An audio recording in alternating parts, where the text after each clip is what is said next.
안녕하세요. 이번 영상에서는 드로잉 역사 그리고 의미에 대해서 이야기해 보려고 합니다. 여러분은 드로잉이라고 하면 뭐가 떠오르시나요? 좀 가벼운, 조금 더 자유로운 그런 작업을 떠올리죠. 연필로 이렇게 슥슥 그리는 밑그림을 떠올릴 수도 있겠고요. 과연 미술에서 드로잉은 어떤 의미를 지니고 있을지 오늘은 그 흥미로운 이야기를 같이 나눠보도록 하겠습니다. 전통적으로 드로잉은 회화나 조각을 위해서 준비하던 그런 행위로 여겨졌어요. 그러니까 밑그림, 초안, 습작 이런 개념이 중심이었죠.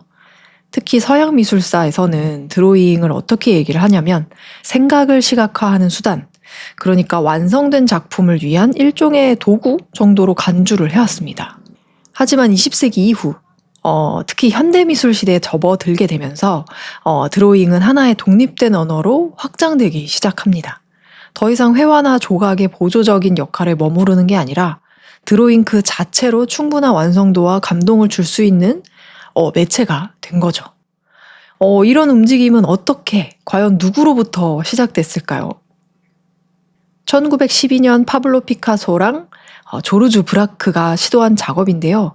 이 작가들은 종이 콜라주를 본격적으로 회화에 도입하기 시작했어요. 이걸 빠삐에꼴레라고 부릅니다. 신문지 조각이나 벽지, 나뭇결이 인쇄된 종이, 천조각 같은 거, 그런 것들을 캔버스에 직접 붙이면서 화면을 구성한 거예요. 이런 시도는 드로잉과 회화, 그리고 오브제 사이의 경계를 완전히 허물어뜨리는 시도였어요. 지금에 와서야 별로 특별한 일이 아닌데, 그때 당시 이 콜라주를 창안한 이 사건은 사실 서양 미술사에 있어서 급진적인 변화의 시작을 알리는 정말 큰 사건이었다라고 평가할 수가 있습니다. 신문지나 벽지 같은 그런 종이 조각들이 캔버스 위에 막 덕지덕지 올라간 거잖아요. 그 전에는 그런 일이 아예 없었단 말이죠. 이전에 없던 방식, 실제 재료랑 질감, 일상의 사물 같은 거를 미술 작품에 직접적으로 도입한 거예요. 예술은 반드시 사물을 재현해야 된다. 그런 기존 관념을 부정한 겁니다. 그러니까 굉장히 큰 의미를 갖고 있는 거죠. 이렇게 오려붙인 종이 조각, 이 콜라주 종이죠. 이런 것들은 화면을 기하학적인 평면으로 분할하는 역할을 해요.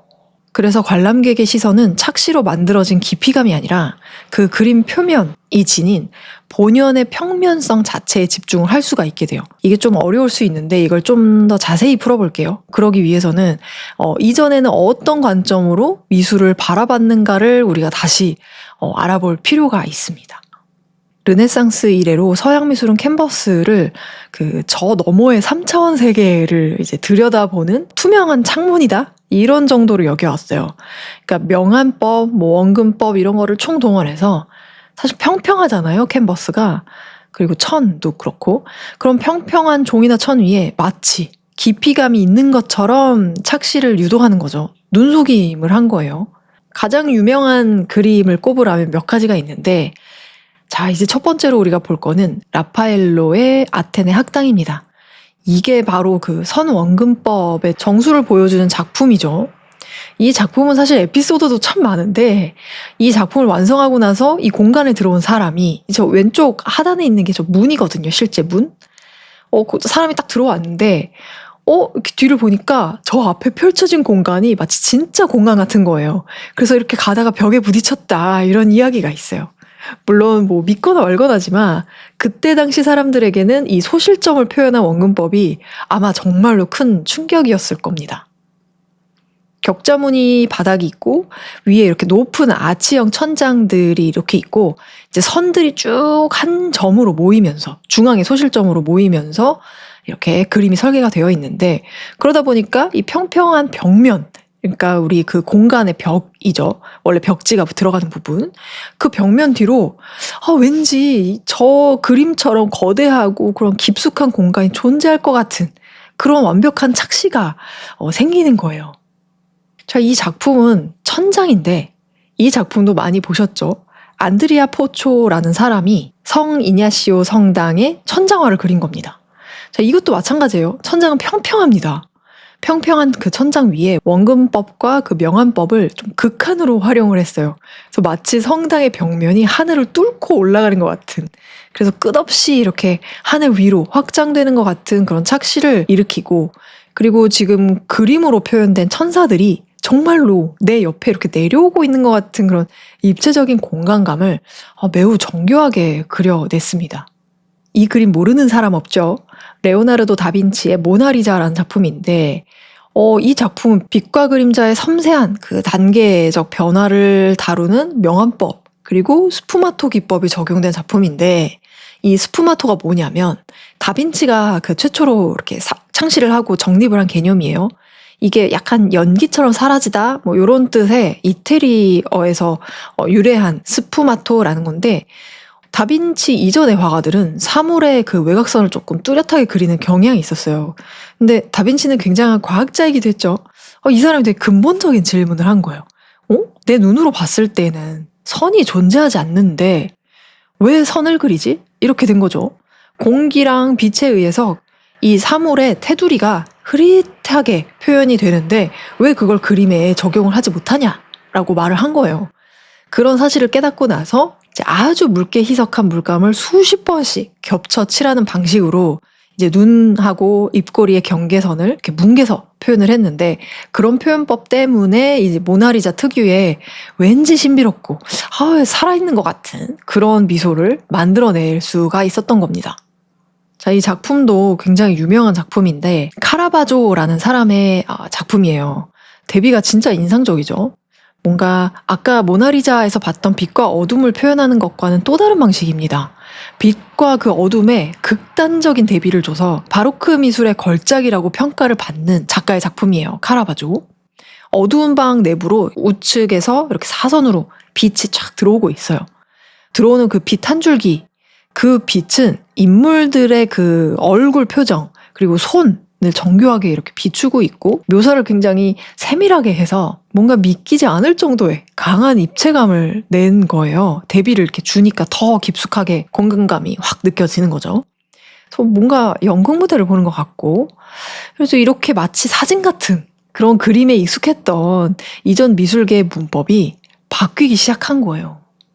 피카소와 브라크가 그 신문지, 벽지 같은 그런 실제 종이 조각을 캔버스에 붙이기 시작하면서 이 문법이 완전히 무너졌는데, 대상을 똑같이 재현해야 한다는 강박에서 벗어났다라고 볼 수가 있는 거예요. 본연의 본질에 다가간다라는 거는 무슨 뜻이냐면, 이 드로잉, 그러니까 이 작가가 화면에 남긴 선이라든지 붓터치 같은 거, 이런 것들은 작가의 사유, 작가의 생각, 작가의 철학이고 순수한 예술 언어의 본질과 좀 맞닿아 있다라고 할 수가 있는 거예요. 이 콜라주 드로잉 기법은 종종 그 가위로 그리는 드로잉이라고도 불리는데, 이 표현은 누구로부터 시작되었을까요? 아시는 분 있나요? 이 피카소랑 브라크 이후에 콜라주를 더 널리 알린 예술가가 있는데, 그거는 바로 앙리 마티스입니다. 이 그림 많이 보셨죠? 자, 마티스는 말년에 오리기 드로잉, 컷아웃이라는 작업 시리즈를 통해서 색종이를 오려붙인 콜라주 작업들을 많이 남겼어요. 마티스는 가위로 종이를 오리는 것은 색채 속을 직접 파고드는 작업이다라고 했어요. 그러니까 이 선을 긋는 행위랑 색채를 표현하는 행위를 한 번에 이렇게 이루어낸다는 의미죠.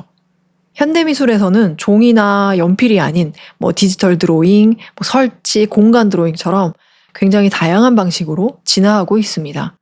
어떤 작품들이 있는지 좀 살펴볼까요? 자, 일단 표현에 충실함이라면 이 사람을 떠올리게 됩니다. 그리고 그 본인의 드로잉 스타일을 그 개인의 도구로서, 언어로서 사용한 가장 훌륭한 참고가 되는 그런 작가, 장미셸 바스키아입니다. 낙서 같은 선과 텍스트를 거칠게 분출시키는 걸로 굉장히 유명한 작가고, 이 바스키아는 드로잉을 시각적인 그런 아름다움, 이런 것들을 넘어서서 예술이란 것이 이렇게 자유롭다, 이런 낙서 같은 것들로도 우리의 철학이나 개념, 그리고 이런 예술성을 현대적인 예술 언어로 정착시킬 수 있다라는 거 알려준 화가라고 할 수가 있어요. 자, 20세기 미국 흑인 미술을 대표하는 거장이죠. 아마 한 번 정도는 봤을 것 같기도 해요. 이 콜라주 작업. 로마레 비어든이라는 작가입니다. 자, 이 비어든에게 콜라주라는 그 기법은 단순히 이렇게 재료를 붙이는 행위를 넘어서 이런 뭔가 이렇게 파편화된 기억, 아프리카계 미국인들의 그런 삶이 좀 힘들었는데 그런 삶의 서사를 복원하는 뭔가 강력한 드로잉의 수단이 아니었나라는 평을 받고 있고, 마치 재즈 음악처럼 즉흥적이면서도 뭔가 기하학적으로 화면 분할을 하면서 그런 기술들을 통해서 현대 이 콜라주가 표현할 수 있는 감정의 깊이, 이런 것들을 한 단계 끌어올렸다라는 평을 받고 있습니다. 자, 대중매체 이미지가 보이죠? 포토몬타주 작업을 한 마사 로슬러라는 작가입니다. 개념 미술가인데요. 이 마사는 사회 비판과 그런 메시지 전달의 도구로서 콜라주를 사용을 했어요. 우리 잡지 보다 보면 굉장히 아름다운 인테리어 사진 막 있잖아요. 그 아름다운 인테리어 공간 사진과 참혹한 전쟁의 그 보도 사진을 정교하게 결합을 했어요. 자, 이거를 우리가 포토몽타주라고 하는데 이 시리즈로 이 마사는 세계적인 명성을 얻게 되죠. 일상 뒤에 숨은 전쟁의 참상을 폭로한 작품인데, 이 마사의 작업은 시각적인 아름다움, 그러니까 환영이라고 우리가 말을 하는데 그런 환영 뒤에 숨겨진 현실의 모순. 그러니까 사실 우리가 지금 이렇게 맛있는 걸 먹고 깨끗한 곳에서 이렇게 앉아있지만 저쪽에서는 전쟁이 막 일어나고 있는 거예요. 그런 현실의 모순을 굉장히 날카롭게 폭로했다라는 평가를 받고 있어요. 그래서 두 상반된 이미지를 병치를 하면서 익숙한 이미지의 맥락을 완전히 바꾼다. 그러니까 생각할 거리를 던져주는 거예요. 그래서 아름다운 그림을 넘어서 시대와 사회를 향해서 뭔가 날카로운 질문을 던지는 지적인 드로잉의 힘이다. 그런 걸 잘 보여주는 작품이 아닌가 싶습니다. 포토몽타주를 이야기하면서 이 작가의 작품을 빼놓을 수가 없어서 가져왔는데, 자, 칼날이 된 드로잉, 존 하트빌트입니다. 미술사에서 포토몽타주의 대가를 딱 한 명만 꼽으라면 아마 이 존일 거예요. 이 작가에게 포토몽타주란 뭐냐면 이미지를 이렇게 아름답게 예쁘게 배치하는 조형 실험이 아니었어요. 그 아까 우리 설명한 마사처럼 메시지를 전달하는 수단으로서 이제 사용을 한 거예요.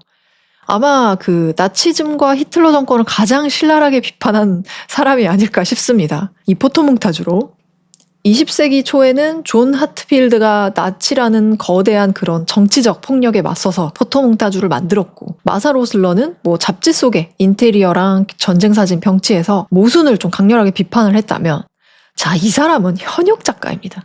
현역 작가인 바바라 크루거는 우리가 이제 매일 마주하는 광고 있죠? 소비문화, 미디어, 이런 것들의 폭력성을 굉장히 세련된 시각 언어로 폭로하고 있습니다.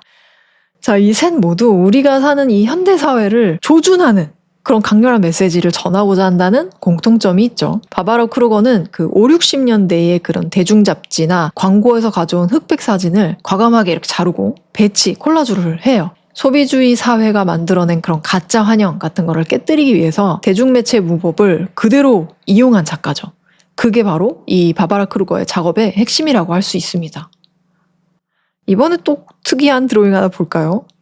자, 이 사람은 자연의 요소로 풍경을 드로잉하는 조각가입니다. 자, 이 앤디 골즈워디라는 사람은 나뭇가지, 돌멩이, 그리고 뭐 이제 우리 그냥 길 가다가 산책할 때 주변에서 구할 수 있는 모든 것들 있죠. 그냥 야외에 있는 거, 자연적인 거. 그래서 그런 풍경 예술을 하는 조각가입니다. 이렇게 자연에 있는 요소를 가지고도 우리가 드로잉을 해볼 수 있다는 걸 이런 작가들을 통해서 알 수가 있어요. 이렇게 정말 여러 시도로 인해서 현대 드로잉은 그 의미가 점점 더 크게 확장되고 있습니다. 이제 드로잉은 대상의 그런 외관을 흉내내는 수단에서 벗어나서 화면 자체의 구조를 설계하는 독립된 언어로 완전히 자립했다라고 할 수가 있죠. 이제 관람객은 무엇을 어디에 그렸는지 뭐 이런 걸 보는 게 아니라 이 드로잉을 한 작가가 이 평면 종이 위에서 면, 선 이런 것들로 어떻게 화면 속의 긴장감을 만들어내고 있는지, 그런 조형적인 것을 살피면서 작가가 전하고자 하는 그런 메시지를 읽으려고 노력하면서 이제 미학적이고 좀 지적인 그런 질문에 집중을 하게 됐어요. 그래서 예술을 바라보는 작가와 관객의 그 시선이 그렇게 넓어지고 확장됐다라고 할 수가 있습니다. 종이와 연필이라는 그런 전통적인 재료에 갇히지 않고 디지털 드로잉이나 뭐 설치 드로잉, 뭐 공간 드로잉도 우리가 아까 잠깐 살펴봤는데, 그러니까 정말 다양한 방식으로 끊임없이 이제 진화를 하고 있습니다. 그래서 앞서 살펴본 드로잉 거장들처럼 우리가 하나씩 조금씩 한번 시도를 여러 가지로 해보면 어떨까 싶습니다. 마지막으로 오늘 이야기를 짧게 한번 요약을 해본다면 드로잉에서 중요한 건 뭐예요? 표면적인 완성도가 아닙니다. 그 안에 담긴 표현의 충실함, 그리고 나만의 언어가 얼마나 진정성 있게 담겨 있는지, 이것이 바로 현대 드로잉의 핵심 가치라고 할 수가 있습니다.